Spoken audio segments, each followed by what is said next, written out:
Hello and welcome once again to the hard Brexit scenario on Football Manager 2020, where the UK has left UEFA and has been left to fend for itself with their own Champions League and stuff like that. And, well, the Premier League's been split up to 40 divisions, but enough of that. Let's go straight on to seeing what's happened in the Brexit Champions League. 4 or 5 games in. The match days have been plentiful over August, so we know that there's a few things happening. Let's see what those are. So it's the 1st of September, as I said. We've had 1 month since we last checked in, and we can see, as I said, there's been a few match days, and we can see how the groups are starting to pan out when they're almost halfway through. So, Group A, Nottingham Forest are top, with Ipswich in second, closely followed by Coleraine. While in Group B, Watford lead the way joint with MK Dons, but Watford have a better goal difference, 3 goals better to be exact. In Group C, Norwich are top with 9 points, with Ross County in second on 7, Luton below them. While in Group D, Leeds United 9 points ahead of Plymouth and Motherwell, both on 6 each. In Group E, Derby County, 3 wins out of 3, 9 points. They are 3 points clear of St Mirren and Gillingham. While in Group F, Chelsea, 3 wins out of 3. They've got quite the good goal difference, although the majority of those goals were against elite from the Cayman Islands in the opening match day. 2 4-0 wins followed that, but then still not that clear at the top. They're only clear on goal difference.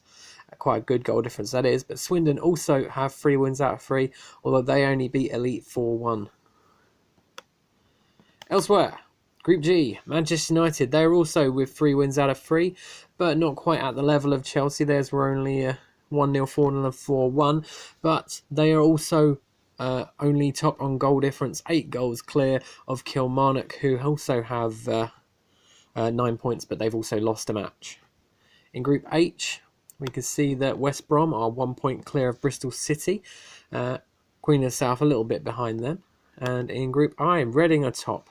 3 points clear of Barrow. 9 points to 6 points. Celtic in a disappointing 3rd place at the moment. How are their results going? So the loss to Reading, that's where they fall. But they also drew with Woking. But we'll see, Woking have been improving. You'll see what I meant later on. I know they've won the Surrey League 3 times, but they've been spending. That's all I'll say for now. In Group J, Burnley are top. On goal difference, 6 goals clear of Lincoln, both of them on 9 points. While in Group K, Stoke City top. It's the same distance as most of the other divisions, 9 points to 6 points. Stoke top with Falkirk and Cardiff in second and third, both with 6 points. In Group L, AFC Bournemouth lead the way, 2 points ahead of Aberdeen, who are 1 point themselves clear of Southend United. While in Group M, Liverpool, they've got the expected 3 wins out of 3, and it's 1-0, 5-0, 3-0. So they've only been sharing the goals out, but not as easily as they had previously. I swear in the last group stage they were like 3-0, 3-0, 3-0. Dunfermline and Swansea are second and third, both with 6 points each. In Group N, Peterborough are top on goal difference. They have 7 points, as do Brighton and Hove Albion, but Peterborough are 1 goal better off. Truro are only a point behind those two, though, so it's not too far for the Cornwall team to try and get. In Group O, Heart of Midlothian and Southampton both have 100% records, but Hearts are 2 goals better off, meaning they are top of the group. Then in Group P, we can see St Johnstone leading the way on goals scored in that one, ahead of Newcastle, who both teams with 9 points, but St Johnstone just had that better a win, including a 6-0 win over the Candlemas Islands, while Newcastle didn't have a 6-0 win over the Candlemas Islands. They only won 4-0 against the Candlemas Islands. And finally in Group Q, Leicester City, 3 wins out of 3. Hereford United, 3 wins out of 3. I imagine they'll be playing next. We can see who the better team is, but Leicester currently are sitting as the better team with a better goal difference, probably down to a 7-0 win over Northumberland champions Morpeth. So that is the Brexit Champions League. Let's move over to the Empire League and see how those groups are looking like.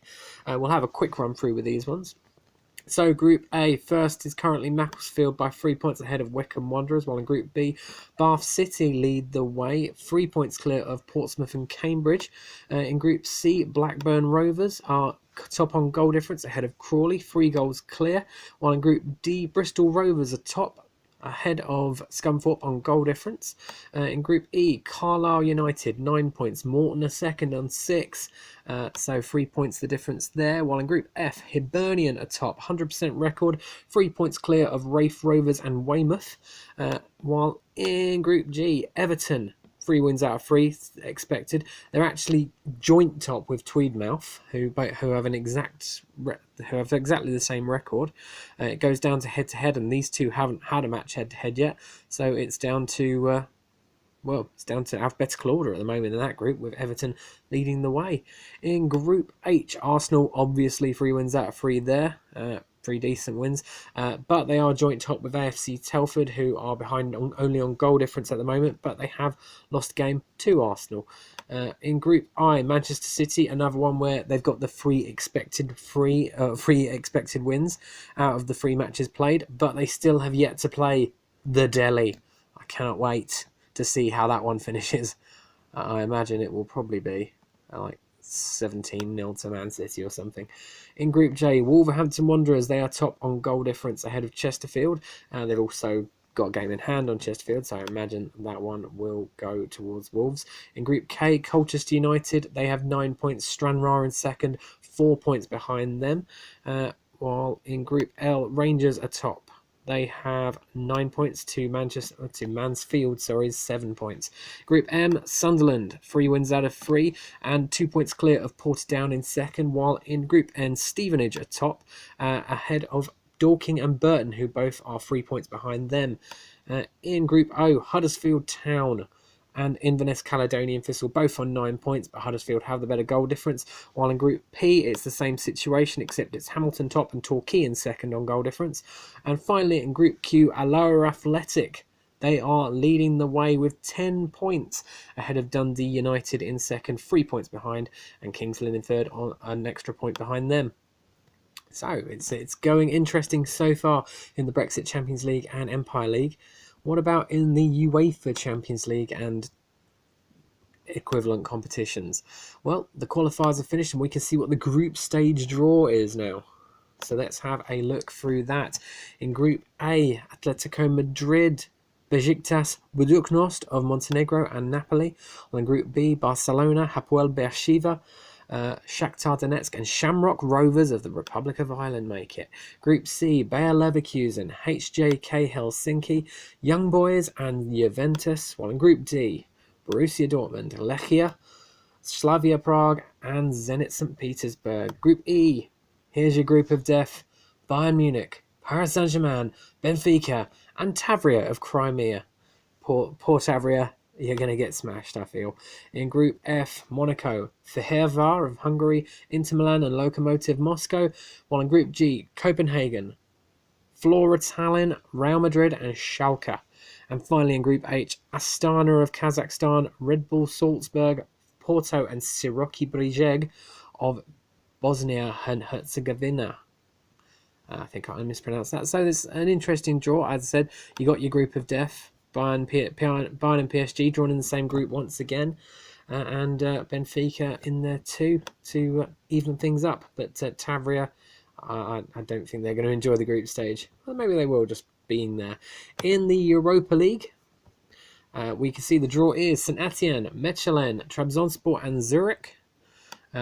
Group B, Ghent, Galatasaray, Real Sociedad and Freiburg. Group C, Athletic Bilbao, Botev Plovdiv, PAOK and Roma. The 2 winners from 2 years ago. Group D, Midtjylland, Levski, Sporting Lisbon and Valencia. While in Group E, Lille, Maribor, Metalak and Rapid Vienna. While in Group F, Atalanta, Maccabi Tel Aviv, Rosenborg and Spartak Moscow. Group G, Brøndby, Lech Poznan. There's Poznan, isn't it? Yeah, it's Poznan. Hoffenheim and TSV Hartberg of Austria. And finally Group H, AEL Limassol, Krasnodar, AC Milan and Vitoria Setúbal, or Setúbal to be more precise. finally, in the Europa Conference League, or Euro Cup 2. So not too many big teams in this one, but it's a chance for those little teams to lose to the 4 big teams that are in it. So Hobro of Denmark, SJK of Finland, SKN St. Polten of Austria, and Thun of Switzerland. In Group A, we've got Bero of Bulgaria with Hammarby, Minsk, and Universitatea Craiova of Romania. Group C, Nantes, Lokomotiva Moik of Azerbaijan, and Radnik of Bosnia. Group D, Antwerp, Konyaspor, Krimteplitska. I don't know. I think I've mispronounced that, of Crimea. 2 Crimean teams in the group stages this year. And Shirak of Armenia. In Group E, Köln, Lazio. 2 of the big teams in the same group, Köln and Lazio, with Puskas Akademia and Strømgodset of Norway. While in Group F, CSKA, Slask, Vojvodina, and Volos of Greece. In Group G, Eibar, Mura, Sloboda Tuzla, and St. Patrick's Athletic. And finally in Group H, Paphos, Petro Club Hincheski, Sabatalo, and Vorskla. So interesting groups there, but we all know the semi-finals will probably be between Köln, Lazio, Eibar, and Nantes. Maybe one other team, maybe Antwerp. Who knows? Right, we're going to have a quick look now at the leagues because we're a few games in. We can see how the leagues are going. We'll start with the usual suspects. Have a look at Glasgow. See how those are doing. Celtic, they've already played 4 games. That's quite surprising. Normally, they're down. They'd have played 1 game. It'll be an 8th, but they're already 2nd. So it's a successful season already, I'd say, for Celtic. Rangers, they have only played 3 games. But they've got a 100% record as well. But they've conceded a goal, which Celtic have yet to do. Partick Thistle top the division with 5 wins out of 5 and 16 goals scored. Over to Wales, and we can see the two biggest divisions in Wales. South Glamorgan with Cardiff, and they're 5 wins out of 5 already with 22 goals scored. We can see there 7-0, 6-0. They're doing well already. Barrytown just behind them, 2 points behind, but Barrytown have already dropped points against Grange Quins. What about in West Glamorgan? We can see that Swansea City are top there, 5 wins out of 5, 15 points. Not many goals scored just yet, but they're convincing wins. The only one that isn't as convincing was the 2-1 against Guit United. So let's have a look at England and go through the 40 top divisions in England. In Bedfordshire, Luton are 3 points behind Leighton. So Luton aren't having their own way just yet. Well, they are 4 wins out of 4. They've just got a game in hand. But Leighton Town have a 100% record as well. Not many big wins there, but decent wins for them because they're top, and that's nothing to be shouted about. But we're only 5 games into the season, and this division has 36 games to play, or 36 games played. So they've got another 31 games left. I imagine Luton will probably overtake them by the end of the season. In Berkshire, Reading are top, 100% record, 17 goals. 17 goals in 4 games, 8-0 against Bracknell. All makes sense now. They're 2 points clear of Hungerford and Thatcham. But yeah, again, it's only the start of the season. In Bristol and Gloucestershire, Forest Green lead the way after 4 games, but Bristol City just behind them on goal difference. Actually, on goals scored, in fact, and Bristol City have yet to play their 4th game. So Bristol City could be overtaking them, but you never know. Who was the loss against? Bishop's Cleeve, Forest Green lost to. So it's not going all their way. And some of the smaller teams starting to get results against those bigger teams. It's what we want, really. Cheltenham and Brislington also on 9 points. So it's all to play for in Bristol and Gloucestershire. In Buckinghamshire, 3 teams at the top, all with 100% records. Wickham, MK Dons, the usual suspects, and Beaconsfield, or Beaconsfield Town to be more precise. So it's interesting there. Chesham also have 100% record in fact, but they've got a game in hand. They've got 9 points, all to play for in Buckinghamshire. What about in Cambridgeshire? We've got 3 teams at the top there, 3 teams with 100% records. And Peterborough North Star are the ones leading the way on goal difference ahead of Peterborough United and Cambridge United. Because decent wins for them. Decent wins for all of the teams, in fact. But Peterborough North Star have the better ones. In Cheshire, Crewe, Alexandra and Macclesfield both have the 4 wins out of 4 and 12 points, with Chester behind them on 9 points and having lost a game to Crewe. Cornwall, Truro, top already, not surprising, 3 wins out of 3. It's how much they win the league by is the main question. Although teams like Bodmin and St Blake, the teams that came second and third and fourth, they have got money and can buy their way into buy some decent players if they really wanted to. But I can't remember if they did or not. I don't believe so. In Cumbria, Barrow, the reigning champions, 4 wins out of 4. Carlisle already 5 points behind them. Carlisle with a 1-1 draw with Kendal and losing to Barrow. It's not going well for the real-life league team against the real-life non-league team. Derbyshire, Derby are top, 4 wins out of 4, 2 points clear of Chesterfield in second, and Mickleover and Buxton are third and fourth with 8 points each. Devon, Exeter are top at the moment with 5 wins out of 5. Plymouth in second on 13, and then it's Tiverton, Torquay and Bideford all on 10 points each. Dorset, Bournemouth, they've got the expected 4 wins out of 4 there. Weymouth, Dorchester and Poole all behind them on 10 points each. While in Durham, surprise leaders in Consett on goal. They lead the way on goal difference with 100% record. Darlington in second, we're also with 100% record, also with 15 points, and Stockton also with 100% record by only 12 points because they've got a game in hand. Who have Consett been beating? Have they played any of the bigger teams yet? No, they've not played Darlington, Spennymoor, or Hartlepool, or Stockton yet. So it could all go downhill as soon as they start playing the bigger teams. In Essex, the two teams with 100% record at the top are not the 2 real-life league teams. It's Billericay and Chelmsford that are leading the way. Colchester and Southend, the real-life league teams, third and fourth. So this one could go anywhere. Who did Southend lose to? Southend lost to Colchester, or Colchester dropped points to Concord. Who knows what could happen this season? Greater London, this is where it gets interesting, as we all know, and Arsenal are top with 100% record. Palace in second, Chelsea third, QPR fourth, West Ham fifth, Tottenham down in sixth, but we're only 4 games in. Tottenham, they've lost to Crystal Palace. Chelsea, they lost to Arsenal. QPR and West Ham, they've Palace doing well, unbeaten, but Arsenal have won every game so far. And what about the promoted teams? Dulwich, they've been losing. Hayes and Yedding, they've been losing. Bromley, they picked up a win. Can they survive this season? The win was against one of the other promoted teams, but still, can the promoted teams stay up? We only have 1 left from last season, and they're not doing well so far. In Greater Manchester, Manchester City and Manchester United, they are joint top. They've got exactly the same records. 13 goals scored, 4 wins out of 4, 0 conceded. Could it be this close all season? We'll find out when the 2 teams end up playing each other, but I don't know when that is just yet. Rochdale are the best of the rest on 10 points. In Hampshire and the Isle of Wight, Eastleigh and Portsmouth are the 2 teams with 100% records, 12 points each. Southampton have already dropped points, already lost a game to Portsmouth, so it was against their main rivals. Eastleigh, they're just hanging in for the time being, enjoying the ride. In Herefordshire, Hereford United are, or not Hereford United, it's Hereford FC. I forgot they went bust a few years back, didn't they? But they're already 6 points clear of Westfields, 4 games in, and well, they better get used to playing each other. So it could be even more.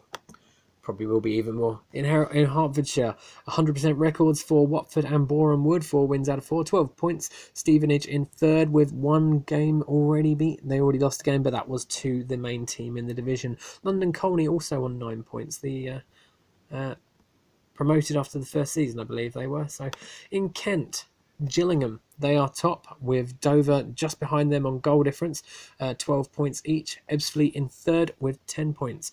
Over to Lancashire, and this one's pretty close already. Morecambe, Accrington, Burnley, all with 100% record, 12 points each. Blackburn just behind them in fourth with 10 points. And then Blackpool on 7 points. All lovely and close. Leicestershire and Rutland, yeah, Leicester top. 4 wins, 14 goals, 12 points. Decent wins. Only 1-0 against Barwell, who are down in down there, disappointingly, even though they came second. They had £50 million, Barwell. Spend, man, spend. In Lincolnshire, Lincoln City and Grimsby Town both on 4 wins out of 4, 12 points each. Grantham just behind them on 12, and Scunthorpe and Boston and Gainsborough all with 9 points behind them. In Merseyside, Liverpool are not top. Everton are not top. Instead, it is Southport atop. It's only on goals scored, but, you know, they might as well enjoy it while it lasts. All of those teams have 4 wins out of 4. Marine on 9 points and the best of the rest. Tranmere in 5th at the moment. Norfolk, Norwich atop, 100% record. The only team in the division with a 100% record, and they've scored 20 goals already. Here's the two 7-goal wins, 7 against Swaffham and 7-1 against Thetford. Kings Lynn on 10 points behind them. Norwich United in 3rd on 9 points. Northamptonshire, 2 teams on 100% record there. Northampton and Brackley Town, 12 points each. AFC Russian and Diamonds are the best of the rest with 10 points, with Sillaby Rangers just behind them on 9 points. In Northumberland, Tweedmouth are top with they are 2 points clear of Blythe and Morpeth. So who knows what's going to happen in that division, because it's been back 2 different winners so far, and well, there's lots of money going around in that division, so any team could buy the title any season. Berwick, Blythe, Morpeth, anyone could win it. In Nottinghamshire, Nottingham Forest top, only team with a 100% record. Behind them with 10 points each are Mansfield and Notts County. Oxford United are top of the Oxfordshire Premier Division with 5 wins out of 5, an extra game played in that division. Oxford City and Banbury are behind them, both with 13, and then Didcot and Abingdon with 10 points apiece. Shropshire, AFC Telford lead the way. They've got a 100% record, as do Shrewsbury, but Shrewsbury have a game in hand, meaning they're 3 points behind AFC Telford. Market Drayton and Shawbury are both next with 8 points each. Somerset, Yeovil top with 4 wins out of 4. Paulton are next with 9 points. Bath and Bridgewater both on 8. Staffordshire, Stoke already lead the way, 2 points clear of Hednesford. And then it's Burton and Port Vale both on 12. So interestingly, Hednesford looking to make a mark this season. How are their results? They've not played any of the bigger teams, but neither have Stoke for that matter. Could go anywhere. In Suffolk, we have Ipswich have a 100% record, but they are 1 point behind Mildenhall, who've played a game extra, but they've drawn a game out of the 5 instead of won every game. AFC Sudbury are also equal on points with Ipswich, but are behind on goal difference. Then there's a whole cluster of teams on 10 points. I've gone past Surrey there. In Surrey, reigning champions Woking are down in 4th at the moment. And even if they win that game in hand, they won't go top, because South Park, not that one, are smashing it so far with 5 wins out of 5, 15 points, 3 points clear of Staines, and an extra point clear of Whiteleaf. Then it's Woking, Ashford and Walton Hersham all on 10 points. In Sussex, Brighton and Lewis are both top, both with 4 wins out of the allotted 4. Brighton with a much better goal difference though, 7-0 against Billingshurst in their last match. Crawley in 3rd on 10 points. Tyne Wear, Newcastle, Sunderland, North Shields, South Shields, and most importantly, Hebburn, all with 100% records, all on 12 points. But Hebburn are the ones top with the best result. That was an 8 with the best results. An 8-0 win against Jarrow probably helped that along, but they haven't played any of those big teams yet. Either of the Shields or the Tyne Wear Derby team. Not that any match in this division wouldn't be a Tyne Wear derby. In Warwickshire, Nuneaton are savouring that spot at the top with 10 points, 1 point ahead of Coleshill. Then it's Rugby, then it's Leamington, then it's Barlston, then it's Stratford. The 2-time champions, Stratford, are down in 6th. I know there's only been 4 games played, but they've got a little bit to catch up on Nuneaton before they can start frustrating them once again. West Midlands, always an interesting one. Aston Villa top with 15 points, 2 points clear of Birmingham and Coventry. Then it's Wolves on 12 with Rushall Olympic, and then it's Solihull Moors. We have West Brom down in 7th, and Walsall down in 10th. So not not a good start, not too good a start for Walsall. Wiltshire, Swindon aren't top yet, got a 100% record, but they've got a game in hand. So Chippenham had that 1 point advantage over them, with Wimbledon Supermarine joint second, or joint with Swindon, but behind on goal difference. Oh, skipped Worcestershire there. Worcestershire, we've got Kidderminster with the only 100% record in that division, 2 points ahead of Redditch. And finally in Yorkshire, Hull City are top with 15 points, 100% record. Not the only team in the division with a 100% record. Leeds also have a 100% record, but they've got a game in hand, which means they're in third, with Middlesbrough in second on 13. Leeds are equal on points with Sheffield United, but Sheffield United have lost a game and have a worse goal difference.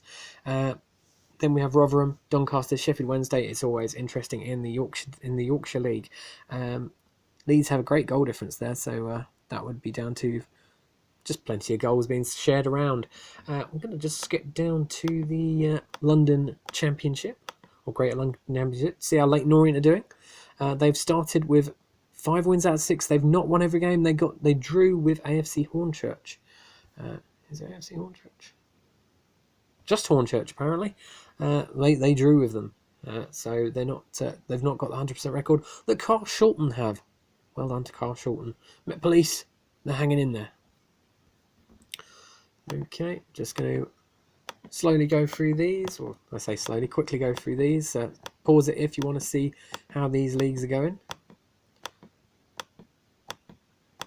See the third tier, and then the 2 London divisions at the bottom.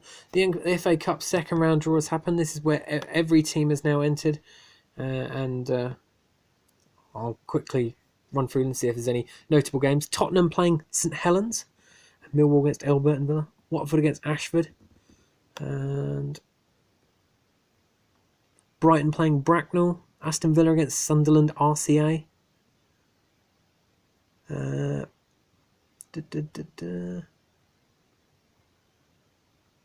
Luton v Ryhope. I don't know if that's a game people want to see. It's Brentford away at Norton and Stockton Ancients. Southampton playing MK Robbins. Let's see, Crewe v Bideford. And Palace, Wolves v Palace. That's a big game for the second round. That's the problem with the FA Cup. It's not seeded. And yeah, Liverpool away at Liverland. It's a bit of a Merseyside derby there. Chelsea travelling to Washington in Tyne and Wear.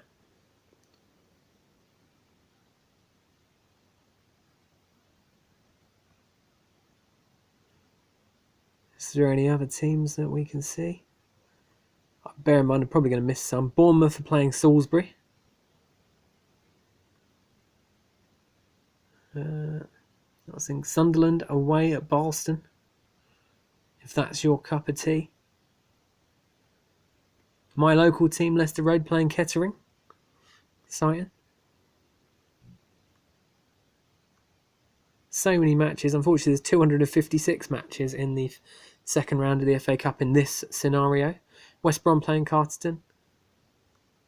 Man City, they've got Camel Laird from Merseyside. Cambridge against Dulwich Hamlet. Bit of a game. Still going. As you can see, it's quite a list of matches. Middlesbrough away at Huntington. Leeds against Milton. Man United v Reading. That's quite a game. Norwich against Fakenham. And don't know if we missed any. I think we might have missed Arsenal. I don't remember seeing them. But they're right at the top. They're against Pinchbeck from Lincolnshire. So there you go. That's that draw. And what we're going to do now, just to end the video, is have a look and see at some of the final transfer deadline day. I say deadline day. The transfers we didn't see, the ones from the final month of the transfer window, and there's some interesting ones indeed. We'll go in order of the. I've picked out the most interesting ones, such as Forest Green spending 22 million on Adria Bernabe of Manchester City. So that's a good start. Rangers also buying Adam Nagy from Bristol City for 16.5 million. What else have we got?